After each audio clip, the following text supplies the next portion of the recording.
Halóchar de brian obrinn seo agus halóchar de brian obrinn seo agus mé ag freigart rint ceiste mé faoi chairt na scríbneoireachta chuidú orm le freigart ar an mlág.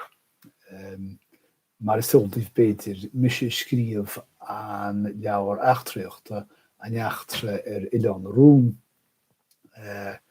leabhar bhain an tainmhas agus mé scríomh. Tá sé ar díal ó leabhar brec ó habhra 2020 amach agus ní gá ach dul go dtí sníomhidilín leabhar brec chun an leabhar cheannach chun sin agus go bhfiostum tá sé ar díal sna siopaí leabhar timpeall na tíre freisin le héad a siopa leabhar an mbaile Tlia, Ceathrú Pólaí, méid Firste, Charlie Burns an Gaeilge agus rint branchnaí de Easons agus coppla sláire siopaí leabhar eile. So, céanúr ar thuig dúir dús gur heasta bhaite bheith a scríbneoir í róm. Is dócha go rós agam go raibh mé gcéad a bheith a scríbneoir nuair a scríb me dám agus mé níos dódhéag a bhua comórtas filíochta náisiúnta. Ní raibh ach sa chéad bhliain sa meánscoil Coláiste Ignáid in Gaeilge nuair a bhua me an comórtas sin agus thug sé agachtom déanacht rá le cairid na scríbneoireachta agus as sin amach ní mé scríb gearceilt agus dáanta ó an gchéile. Ní dóile man áíide gur tháinig an ratharm go dtí go rá mé ctíochtaí leis an ollscoil.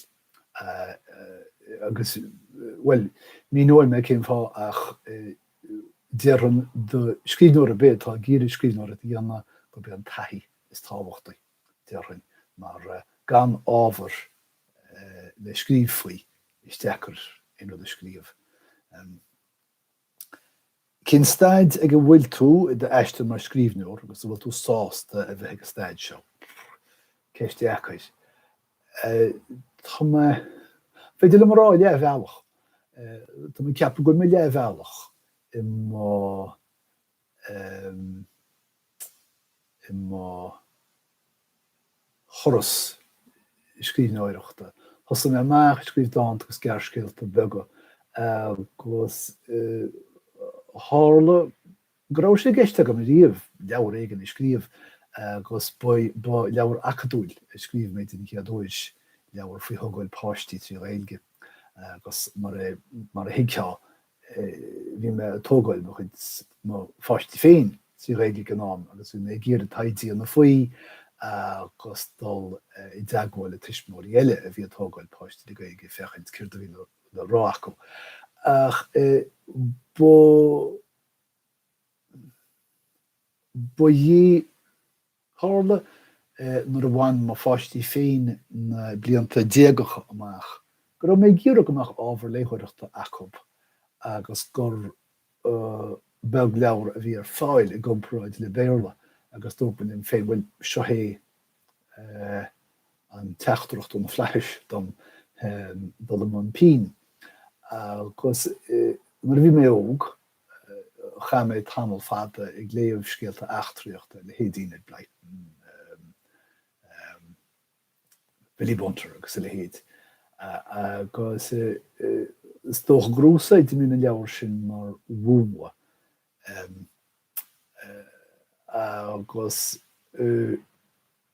tháinig ní scéalta sách réamh hí taithí maithe go mé ag eachtraíocht. Timpeall na mórhaine san Eorop, timpeall Vericáin seo náte bhfuil mé mar chónaí, agus timpeall na Héireann. Agus dá réir sin ón méid a bhí léite agam agus ón méid a bhí feici agam tháinig scéalta agus eachtraí na leabhar sách ré dom agus mé scríomh.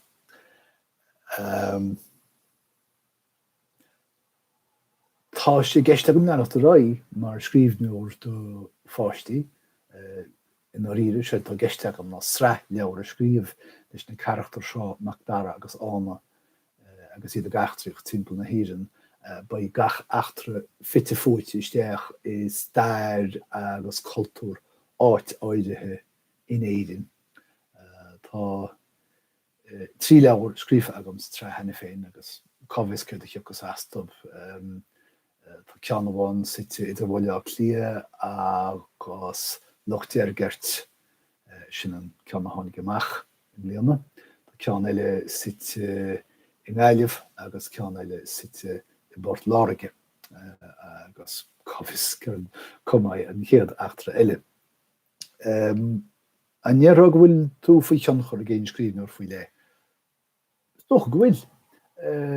Is liom seo rá, mar tá sagam nach daíonn si le leabharlanathe timpeall an domhan ach mar fáiste lé mé an nummarcha inad bleitin agus tá sin de feiceáil scaití ins na scéalta agus de charachtar a scríbh manis ach ar nó mar bhaine fásta tá faoi ceanchar scríbneoir dhéile agus dearann gur bé ó híh scéalaocht de Charles Dickens cean tanchar smótáram taine nach chuid scríbneoireacht leom nach chuid mó scéalaocht an dar scríbneoir is mó tanchar an dearann ná Martin O'Kane agus is de bhar a chuid nathíochta agus chuid tangan is mó luam eisian ach fós taíonn achtraíocht liom agus mé bhfuin fásta agus dá réir sin dearann agus mé scríomh mé chéad úrscéil do chuoine fásta atá díreachríochtna agam ach a bhfuil obair le duine bhar go fóil. Bhí mé ag léamh leabhar eile de chuid Dan Brown agus cé nach éon mhór scríbneoir é ó híh stíl ná tangaide taíonn action a leabhar liom agus taíonn an corchaige taige agus an achtraíocht. Fuil áthar tá mé léamh leabhar de chuid Robert Harris taíonn an charachtrú go mór liom bhaid sin agus céile sílim gur bine méid. Céas dagan mo chuid inspráid, well tá sé ráit agam hena féin taithí. Más míneat a bheith de scríbneoir ní mór de bheith taistil agus an dóla le daine agus a fáil taithí ar a síl. Gan ábhar le scríb faoi ní bhaid ar siúlagat ach kaint fút féin. Níl me omlan cínte an daíonn liom an chuí bhfuil an méid sin daine is scríomh fantasíocht a bhfuil áthir sílim go bhfuil an iomar go bhfuil sin scaite tuairt le fis go daine beanú isteachchan tú féin seachas amach ach is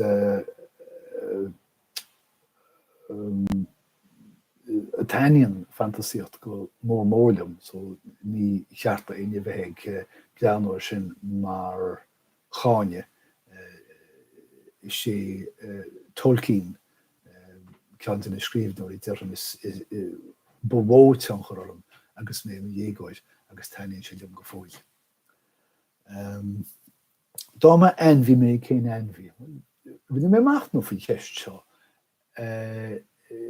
Farir bíon drochhéalta a chuidhá enmhethe ach stocha gofuil muid a kaint faoi sléthe na enmhethe ódan agus dá réir sin gur bé an spadán smó haine liom mar is spadre mé féin.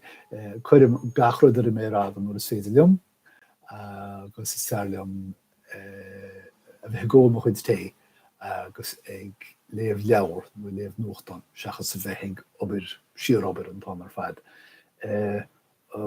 Marach spadán mé dearann gur madra mór deachríoch mé cosúil le sotar dearag nó le héad.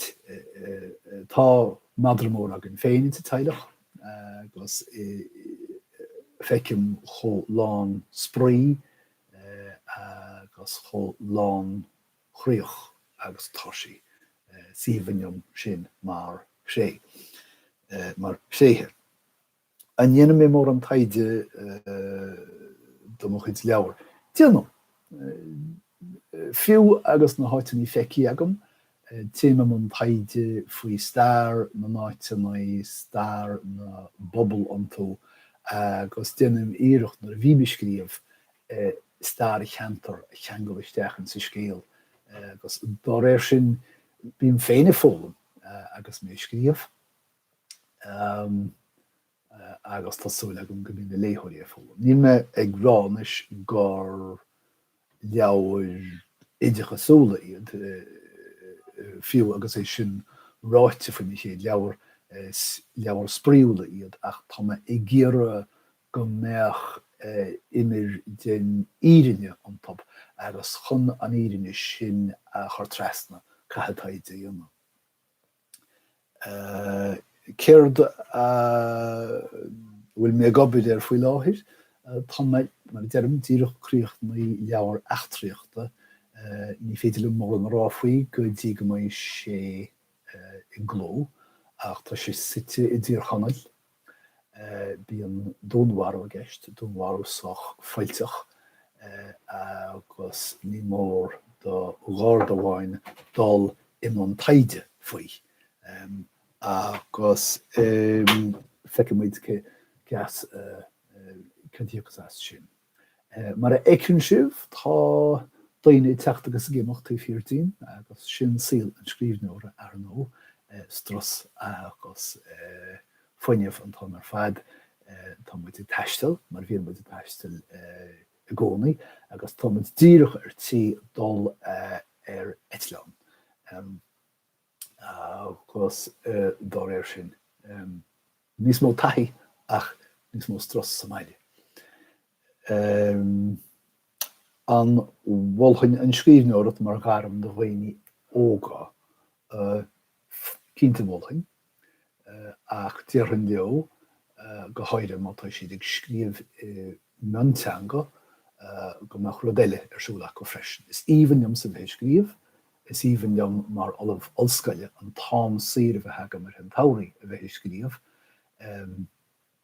ach is beag scríbhneoir ar féidir leis nó léich garm bheithe a dhéanaide. Tá sé dáin agus ní dhearthain de éine gan smaoine bhéir mar spreoch ach ar agla na hagla bíoh scilní eile agat freisin.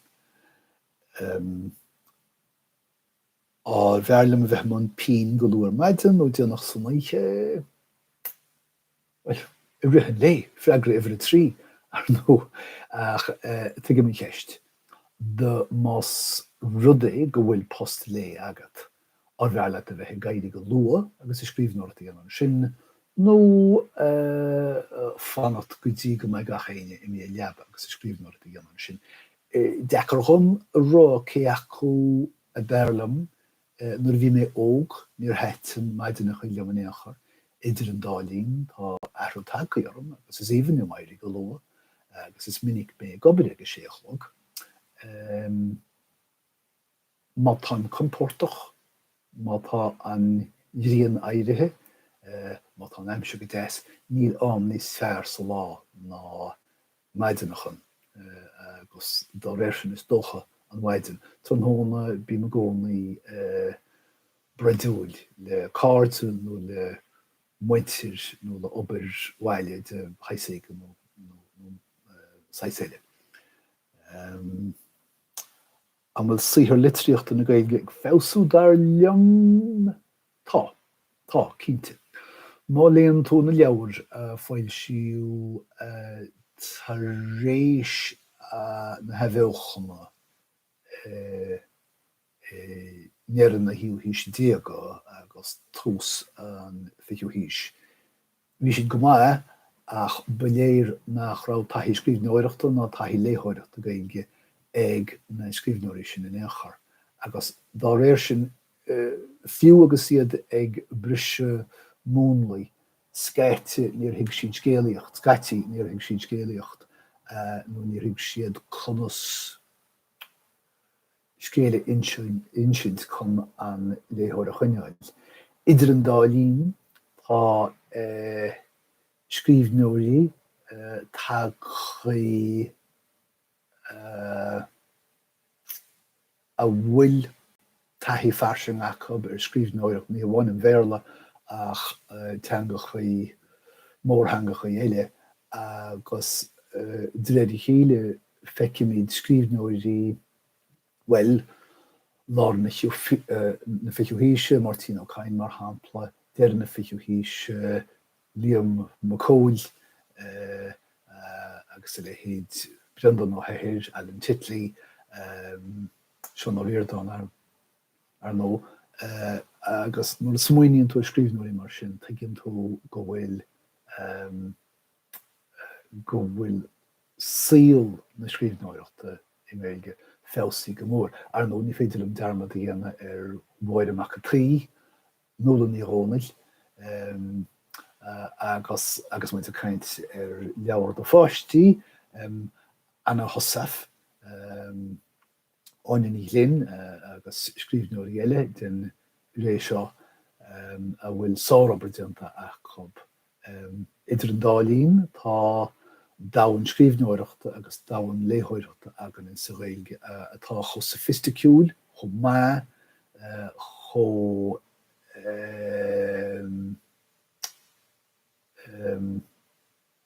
cliste agus inléite agus tá síl léthóireachta in éan cultúr So sílim go bhfuil todhchaí bia dearfach roin.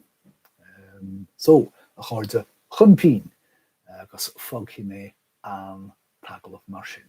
Tá suair go mgurhaint sibh tailefas.